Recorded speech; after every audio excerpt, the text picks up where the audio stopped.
하얼음교회 성도 여러분 안녕하십니까? 서상배 목사입니다. 오늘은 잠언 22장 17절부터 29절 말씀으로 자기 자신을 경계하라 라는 제목으로 말씀을 전하겠습니다. 잠언 10장 1절부터 22장 16절은 각 구절이 서로 관계가 없는 짧은 경구들로 이루어져 있지만 오늘 본문인 22장 17절부터 24장까지는 또 다시 잠언 1장에서 9장과 같은 훈계 형식으로 되어 있습니다. 그런데 잠언 1장에서 9장과 다른 점은 훈계가 길지 않다는 것입니다. 본 단락의 특징은 비슷한 주제가 여러 번 반복된다는 것이 또 있습니다. 첫 번째, 서론 22장 17절에서 21절. 본 서론 부분은 지혜 있는 자의 말씀을 들어야 하는 이유를 설명하고 있습니다.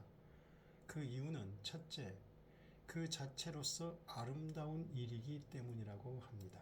둘째, 여호와를 의뢰하는 방법이기 때문이라고 합니다.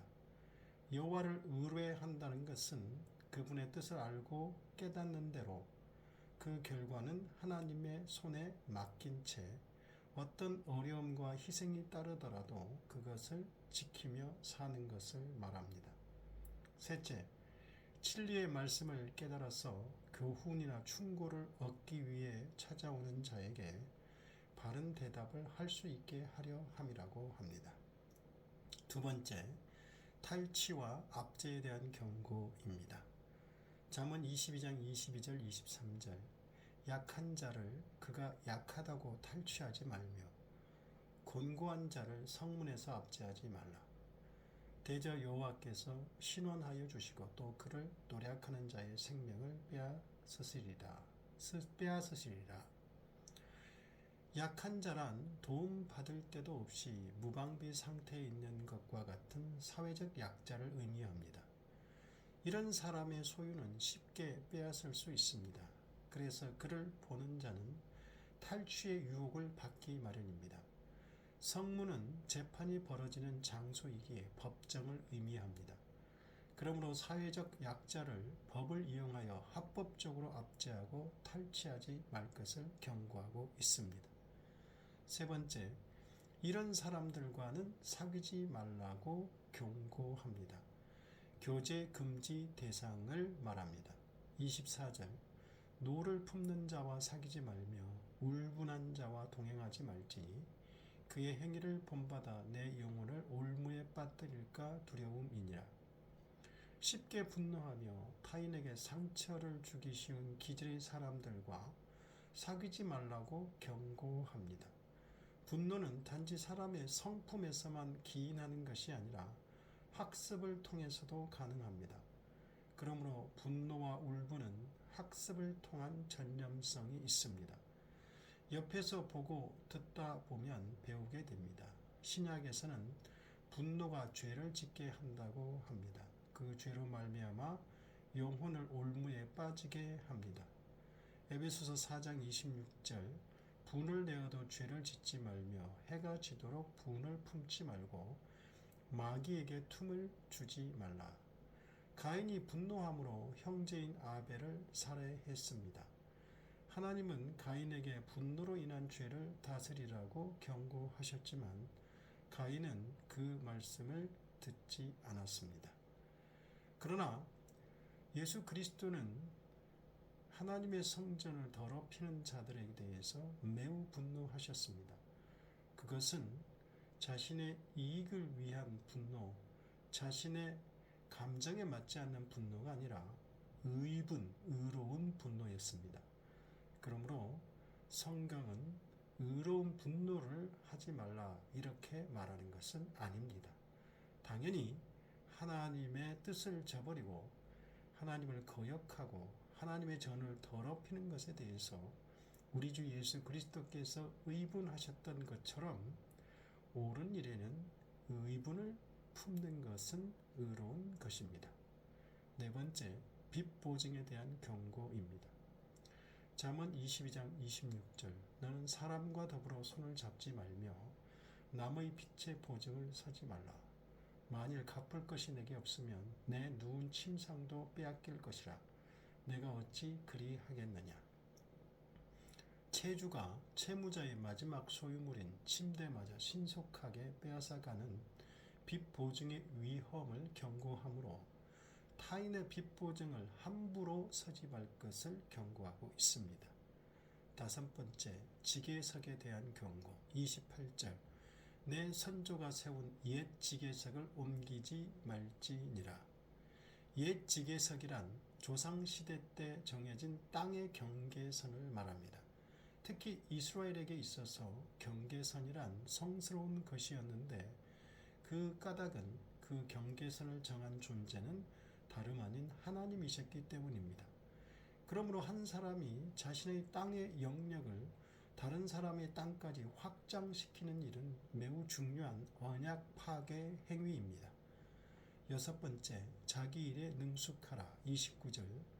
내가 자기의 일에 능숙한 사람을 보았느냐. 이러한 사람은 왕 앞에 설 것이요 천한 자 앞에 서지 아니하리라. 능숙한 사람이란 민첩함과 솜씨가 있는 사람을 의미합니다. 어떤 일을 할 때 재빠르게 하면서도 솜씨 있게 처리하는 사람을 말하고 있습니다. 이런 사람은 공적으로 인정받게 될 것임을 강조합니다. 마지막 일곱 번째, 관원과 함께 음식 먹는 것에 대한 경고로 23장 1절부터 8절입니다. 자신보다 높은 지위에 있는 자에게 초대받았을 때 처신에 각별히 조심하라고 경고합니다. 이 잠언은 고대 군주제의 문화 배경 속에서 이해해야 합니다. 궁중에 초대받은 자는 초대한 통치자의 성품과 기질 따위를 부지런히 탐색하고 최선의 예의를 갖추어야 했습니다. 왜냐하면 당시 통치 구조 속에서 통치자의 권력이란 막강한 것이었는데 피통치자에게서 조금이라도 불쾌한 것이 발견되면 그 권력을 휘둘러 얼마든지 그를 멸망시킬 수 있었기 때문입니다. 첫 번째, 음식 먹는 것을 억제함으로 자신을 통제하라고 합니다. 고관이 자신보다 지위가 낮은 사람을 만찬에 초대했을 때에는 어떤 중요한 문제를 협의하거나 피초청자를 관찰하려는 목적을 지니고 있으므로 먹는 일에만 너무 집착하여 스스로 신임을 잃는 일을 자초하지 말라고 권면합니다. 둘째, 고관과의 교제를 통하여 부자가 되려고 하지 말라고 경고합니다. 고관과의 식사 교제를 통하여 손쉽게 큰 경제적 이익을 보려고 탐욕을 부리다가 두 사람의 이익이 충돌하는 순간 재물도 날아가고 나아가 목숨까지 잃게 될 것이라고 경고합니다. 셋째, 악한 눈을 가진 자가 마련한 음식을 먹지 말라고 합니다. 악한 눈을 가진 사람이란 구체적으로는 인색한 사람을 의미합니다. 그는 남에게 대접을 하면서도 수지타산만 맞춰보는 사람이기에 속으로 음식의 비용을 계산하며 손님이 많이 먹고 마시는 것을 아깝게 생각합니다. 더욱이 그가 악한 눈을 가진 고관이라면 더욱 경계해야 합니다. 자신이 욕심이 많고 방탕한 사람이라면 더욱이 이러한 자리에 가지 않도록 해야 하며 가게 될지라도 자신을 통제하며 경계해야 할 것입니다. 그렇지 않으면 죄물도 잃고 목숨까지도 잃게 될 것입니다. 에베소서에서는 술 취하지 말라 이는 방탕한 것이니라고 하며 경고하고 있습니다. 술을 즐기며 고기를 탐하는 것을 방탕함으로 보고 있습니다. 술 취함과 방탕함으로 인해 마음이 둔하여집니다.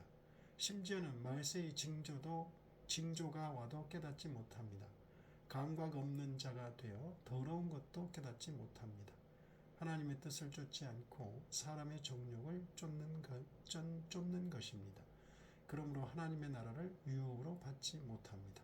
성도 여러분, 하나님의 경고의 말씀에 순종하여 우리 자신을 경계하여 본능에 따르지 않고 하나님의 말씀에 따라 살아가기를 바랍니다. 그래서 하나님의 일에 충실한 백성들이 되시기를 바랍니다. 기도하겠습니다. 하나님 아버지, 우리 스스로를 경계하게 하시고 하나님의 말씀을 통해 경고받았을 때 그 말씀이 내 생명의 길임을 알고 그 말씀대로 살아가게 하옵소서. 예수님 이름으로 기도드립니다.